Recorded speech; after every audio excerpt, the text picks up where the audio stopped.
today I was sitting there and నాకు గుర్తుకొచ్చింది all the many events from Majli Gani, Oh Baby, Rangasthalam. ఇక్కడ వస్తేనే black బస్టరా? So మళ్ళీ block buster ఇస్తారు అనుకుంటున్నాను నాకు. Thank you so much Vizag, you have my heart.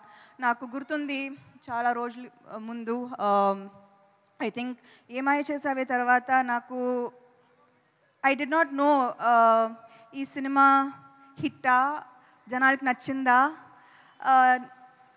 Did you like మీ, నాకు ఏమీ తెలీదు. కానీ ఒకరోజు వైజాగ్ వచ్చాను. I don't know if it was some kind of a mall opening, and అప్పుడు then I saw true love. Airport నుంచి ఓపెనింగ్ దాకా I felt true love, and I feel a very strong connection with Vizag. So thank you so